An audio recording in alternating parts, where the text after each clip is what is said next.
What is going on, everyone? My name is Under the Radar, and welcome back to the PPL. This is week 3. We are up against Slyroh this week. Now, before I even get into it, you are going to notice that this is a post-com. I'm sorry. That's about all I can say. First off, the audio along with the gameplay. The gameplay was way too laggy for me to even feel comfortable using it on my channel. I did not like the way it looked. I did not feel comfortable putting that quality of content on my channel. I would rather not put it up at all and do a post-com than put together something that just looks so laggy that it's almost unpleasant to watch, along with me having to go every 30 seconds and re-match up my audio to my mouth because for some reason OBS wanted to suck, and I think it's because I had too many videos saved on my computer. I just need to empty them out more often, honestly, but that you guys shouldn't really care about. This is a post-com, I am sorry. However, I'm up against Sly. Now, this is a fantastic game. I can let you know that right this minute. Looking at his team, he brought I know you can't see Victini on the screen, but you can see it on the layout. He has Victini, Reuniclus, Tentacruel, Tyranitar, Druddigan, and Rotom. No Togekiss, first off, and I was like, okay, that's a little surprising. No Breloom, and no Mega Steelix. So, a couple of things that I was a little upset to not see, like Breloom and Steelix I can set up with my Celebi and do a lot of damage to things, but I can see why he didn't bring them. And if you do not know what I'm bringing a Kingdra set, very defensive, very bulky with Focus Energy and Sniper. A mixed defensive Miltank to basically shut down said Victini. Mega Scizor, pretty defensive with some attack investment. Raikou with a Choice Scarf and Rash Nature with Aura Sphere. Expert Belted Nidoking.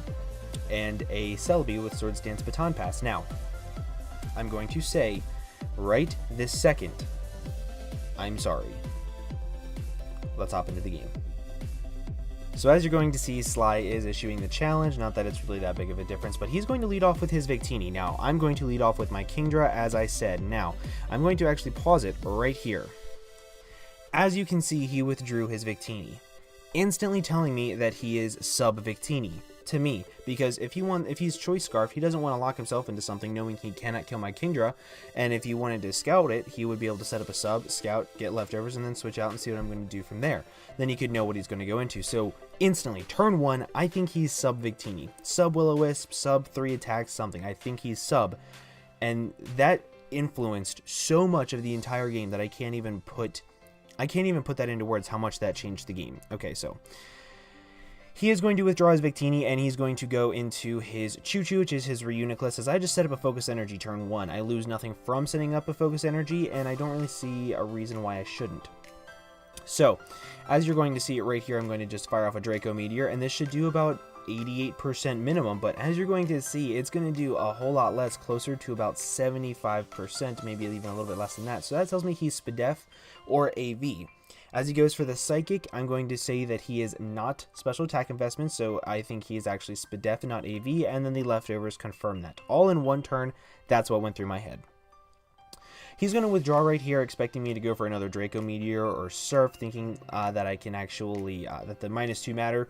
He told me this after game, actually, so it was a simple mistake. I forgot it too in a game. So I'm going to fire off the Draco Meteor, and that tells me that he is actually Spadef. I thoroughly think that he has 2 fully Spadef mons to take on my Kingdra. I'm going to go for another Draco Meteor right here after the 1, and what I'm going to see here is that if I had put Special Attack Investment, I would have been able to 2 KO the Tentacruel, and I would not lose my Kingdra right here to a Mirror Coat. So the defense investment that I put in this thing was completely useless. However, it did get a lot of damage off on this Tentacruel, forcing it to not be able to Rapid Spin as freely, and being able to come in on so many different things.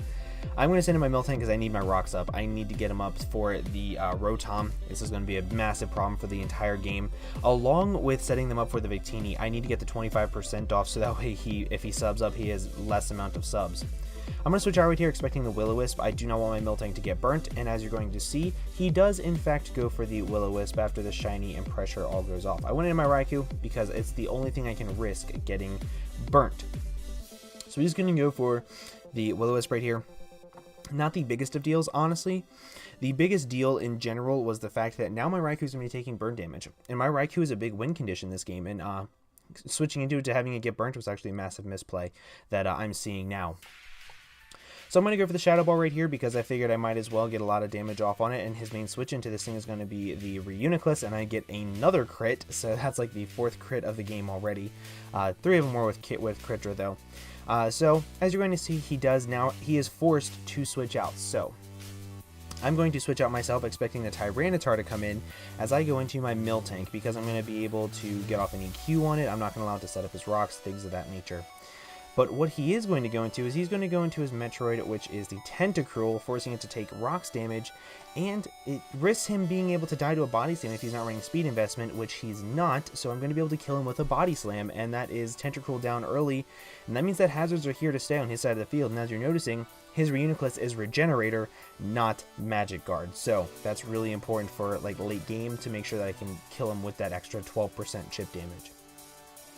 I'm going to go into my Celebi right here just to kind of sort of scout what he wants to do, and as you're going to see, he is going to go into his Jagged Edge, which is the Druddigon.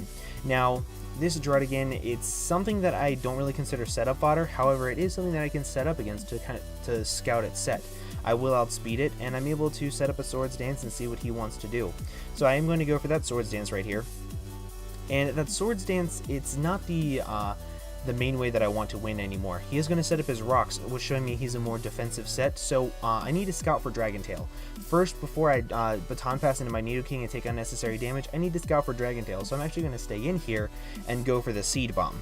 Now, that Seed Bomb, it didn't do a whole lot, kind of telling me that he's maybe mixed defensive, but I don't think he's fully Fizz Def, so I had to go on that assumption. He sends me back into my Miltank. I'm basically going to play this game of letting him just Dragon Tail me around until I drop into my Nidoking. Now, I'm going to pause it and talk about that for a second.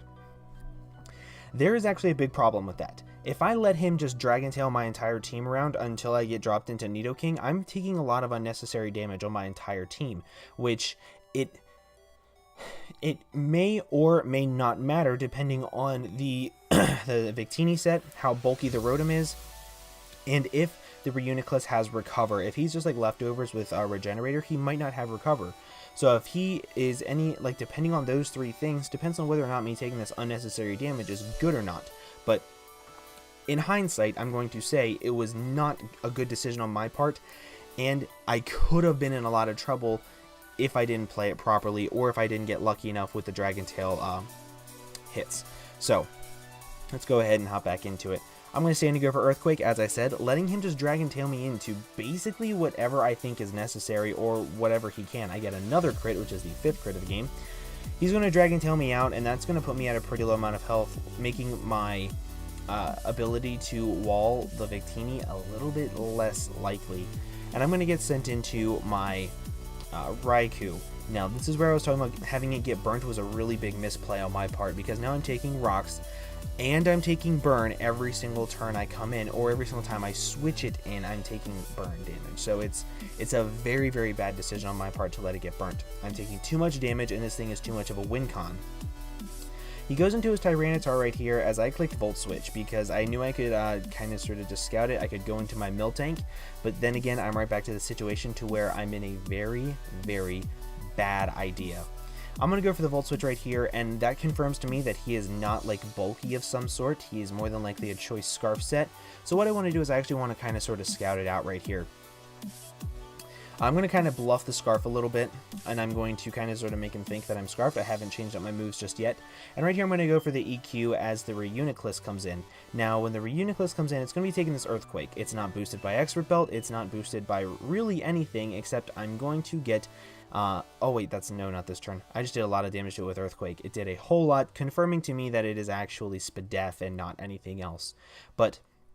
now, I know that he's going to switch into his Druddigon. I know he is. So I'm going to click Ice Punch because I know EQ has a chance to not kill it. And I need to click Ice Punch to get that massive damage off on it, showing to him that I'm not Scarfed. Now, this Ice Punch does do a lot of damage to it. He's going to get the rough skin off on me, but it's still not the biggest of deals. So right here, I'm actually going to pause it again real quick. So right here, I'm actually at another turn of events. I can either stay in, scout for Sucker Punch and kill this thing, or I can make a very risky play and go into my Miltank, take more unnecessary damage, and just let him die off to sand, along with me taking potentially Dragon Tail, rocks, sand, and a whole bunch of other damage, and making my abilities to stop Victini practically pointless. In the end, I decide to stay in here with my Nidoking. And I'll tell you why as it goes on. Nidoking still has the ability to run through a lot of his team without the full amount of health. So he does reveal the Sucker Punch, which does about what I was expecting it to, as I go for the second Ice Punch. If I was smart, I would have clicked EQ.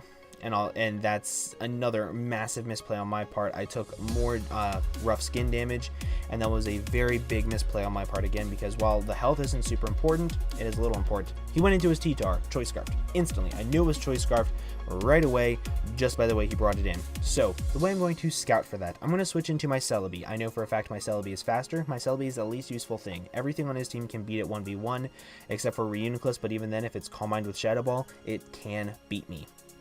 So he's going to go for the Crunch and pop my Colbur Berry, and I'm going to be able to live it. And now that he has hit me once, I'm going to know whether or not he's Scarfed. I do outspeed this thing with Jolly Max Speed, and as you're going to see, he is going to outspeed me and confirm that he is in fact Scarfed. So that now makes my my options of going into this a little bit better.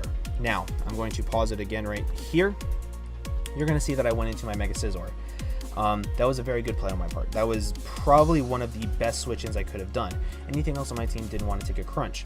However, what I did next was not such a good idea. What I can do now is I can either Bullet Punch into a KO it, or I can U-turn and get a massive hit off on something. I was really expecting the Rotom to come in here, so because of that I clicked U-turn, but he stays in, and now U-turn is not a guaranteed kill. I don't think it guaranteed kills it at all, but he is going to outspeed me and go for the Crunch. So now I have to force something else to take a massive Crunch next turn, because I have nothing that can outspeed it aside from Sucker Punch on my Nidoking, except I crit it. Except I crit it, and it just makes T-Tar go down, and that means that I don't have to have Raikou take another turn of rocks plus burn damage. I can just go into it at the end of the turn, and as you're going to see, I am going in fact to take rocks damage, but I do not take burn damage this turn. Oh, I do take burn damage. That's later on in the game. My B, I'm dumb. So right here is going to go into his Danny Phantom, and Shadow Ball is not a guaranteed kill if he's max HP. It's actually guaranteed that it won't kill it. So I go for the Volt Switch here, knowing for a fact that when I come back in on rocks and burn, I can take one more burn hit. So I still have another 2 hits left in me at the most. And I'm going to go into my Mega Scizor. I need to have a burn fodder, and I need to get off a little bit more chip damage off on this thing to ensure that I can kill it with like the Raikou or the Nidoking if I have to with Sucker Punch. That's my only 2 ways of killing this now, so I could potentially just lose to this depending on how well he plays it. I'm going to go for the Bullet Punch, and that did actually a lot more damage than what I was expecting it to do. And the reason being is because whenever I pulled up my calcs on Showdown, every single time I put in my Mega Scizor or my Nidoking, it said that it was naturally burnt. For whatever reason, I have no idea. So I kind of freaked out a little bit when it did that much damage. I was like, what set is this? And I freaked out a little bit, and I had no idea what to do for about a minute and a half. So right here, I'm going to go into my Raikou now. I'm going to pause it right after that. Nope, I need you to see the health bar. Need you to see the health bar. Oh, no, I need you to see the stupid health bar. Thank you. So you're going to see that I went for Shadow Ball. Reason being, I can live one more burn damage, guaranteed no matter what. Shadow Ball is a guaranteed KO on this thing, as long as he's not the Berry or Spadef, and anything he wanted to go into would be easily 2-hit KO'd by this, and then I would be able to hopefully clean up with Nidoking. Ice Punch kills this thing after rocks from the range attack, so if he wanted to switch out, I'd be able to kill Ice Punch Nidoking, and if he wanted to switch into his Victini, I would still have a way to go into my my Miltank to force it back out to take 2 Stealth Rock hits, which put it in range of Nidoking. So at this point in time, my best play is just to click Shadow Ball, get a kill, would take him down to 2 Mons. Guaranteed down to 2 Mons, and I can hopefully deal with it for the rest of the way. So I do just click Shadow Ball. I needed you guys to see the HP, but I suck at YouTube. So the Shadow Ball does in fact kill the Rotom. I get a crit. The crit did not matter, especially after knowing his set afterwards. It really didn't matter. So I do live 3 HP with the burn, and he's going to go into his Victini. Now, the speed creep, if you guys do not remember the speed creep I put on this, I put just enough speed to outspeed Victini that is speed creeping Nidoking. So I still have a chance to not outspeed this and get the chip damage off on it that I need to put in range of Sucker Punch from my Nidoking. So I'm hoping that I read Sly correct and I predicted properly in team building. So, as we're going to see, Stones dig in, and I do outspeed, so I did get the speed correct on that, and I do go ahead and just knock it down to about 25%, and he's going to go for the Zen Headbutt, and my Raikou is going to go down, putting in so much work right at this point in time. So now, right there, you're going to see that I went into my Miltank. You're also going to see that he did not take Leftovers recovery. He's not sub, he's Choice Scarfed. I knew this in game. I even said out loud, this is Choice Scarf Victini. I can go into my Miltank and kill it. This was the biggest misplay of my entire Draft League career. So I'm just going to point out right now, if I win this game, I should not, because of this play. When I went into Miltank right here, I basically said to him, you now have free recovery on your Reuniclus when you come back in if you have Recover. So if I had gone into Nidoking, I can click Sucker Punch, kill this thing. When Reuniclus comes back in, it's in range to die from EQ, and I have to worry about nothing, and I win the game 2-0. But I made a massive, massive, massive misplay of going into my Miltank, and I'm now in the ability to lose because I specifically went into my Miltank, scared that he was still sub, even though I knew for a fact he was Choice Scarfed in game. I needed to just point out how big of a misplay this was on my part, so that way any of the analysts watching this, you don't have to tear me a new one. I know for a fact that this was a terrible misplay. He's going to go for the Zen Headbutt. Again, I know he's scarfed into Zen Headbutt, and I just go ahead and kill it with an EQ. And I feel so dumb about this. I feel really dumb about going into my Miltank. I did kill the Victini with what I wanted to. However, look at the range. Look at that HP. Look at that HP. That is so in range of anything that my Nidoking could do. If I went into my Nidoking, I won the game 2-0. Guaranteed, no matter what. But now, if he has Recover, I lose. So, I'm so frustrated with myself over this play. I'm so absolutely frustrated that I did this. And this is another reason why I kind of wanted to do a post-com, because in the actual game, I didn't realize that this was such a big misplay. I was like, oh, okay, I can just kind of sort of whittle it down. He doesn't have Recovery. He has Leftovers, and he doesn't have Recover. I took the risk, and I'm able to lose now because of it. It was so dumb. So as you're going to see right here, I go for the Body Slam, and it's going to put him in red HP. But instead, he goes for Recover, and I lose.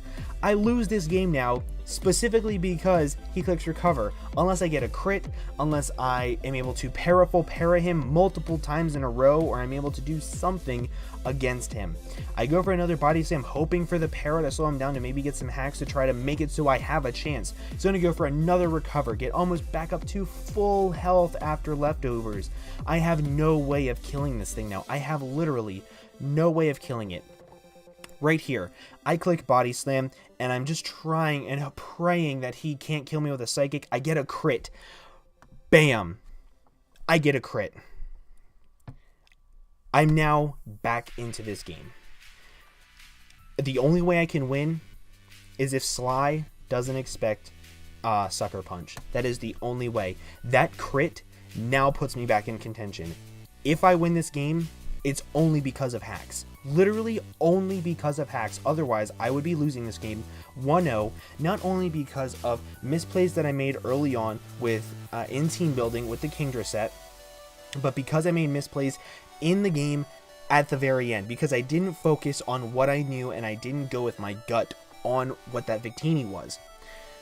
He is going to go for the Psychic, and I'm just praying, please kill me, don't let him get up another free Recover, and he does kill me, and that is huge. Now I'm able to go back into my Nidoking, and if you'll notice, he's at about 50, 56, 58%. The roll for Sucker Punch is 56% minimum. It is a roll. if he has no defense investment. It is a roll, and I'm scared. I lose this game. I think I've lost this game. So now, I go into my Nidoking, I take rocks damage, I go for the Sucker Punch. He did not click recover. Before I let you guys see how it went. If he had clicked recover right there, guaranteed loss. Nothing, not even a crit, nothing saves me this game. It all comes down to this roll. But Sly went balls to the wall, and I misplayed. Let's see where his health ends up. So you're going to see it goes down, and I kill him. I got about 10 hacks on him, 10 like crits on him. I misplayed terribly at the end of that game. I misplayed so badly that I feel like an absolute idiot because of it. And I team built in a poor manner with my Kingdra. I should have put special attack investment. I didn't think about Assault Vest Tentacruel. And I, for some reason, did not get punished for it. So, there's a part of me that feels terrible about this game.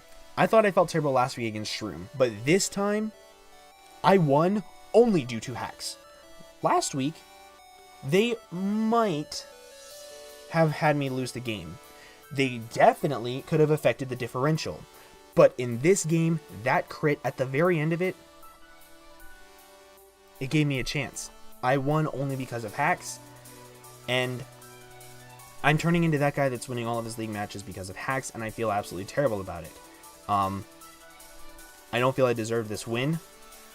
But at the same time, Sly also misplayed at the very last turn, not clicking recover. So everything I'm saying about myself, misplaying with going into Miltank instead of Nidoking, Sly can be saying about not going for a cover on the last turn. So it's very, very controversial, and all I know is that I cannot half-ass team build like this again. I cannot build with what I want to use. I have to build with what's the best way to beat the opponent, because yeah, I wanted to use Kingdra and I wanted to use SD past Celebi, but if I brought what I should have brought to this game, I think I could have done a whole lot better, and I just didn't build with my gut, and now I'm suffering for it because I feel like I gave Sly a half-ass game. I'm sorry, Sly. I truly am apologetic for that, and I'm sorry to Shroom for the hacks last week still. I'm sorry to Sly for the hacks this week, and hopefully next week when I face Monotooi, coach of the Tampa Bay Luxrays, there's no hacks, but I have no idea how I'm doing this, but realistically, that's Pokemon, right? And I guess that's the game we choose to play. But that's basically where I'm going to end this video off. Thank you guys so much for watching. If you did enjoy me actually going a little bit more in-depth, a little bit faster, make sure you leave a like. Let me know if you guys like post-com or live-com better. I enjoy doing live-coms because it can keep my head in the game. But post-coms allow me to point out where I misplayed in-game that I won't be able to point out in-game, if that makes sense. So let me know what you guys think down below. I would really appreciate it. Also, make sure you guys go over to Sly's channel and check him out. I absolutely love the dude to death. He's a fantastic guy. And with all that being said, I'm just going to go ahead and I'm going to get on out of here. Thank you guys again so much for watching, and I will see you guys in the next video. Bye-bye.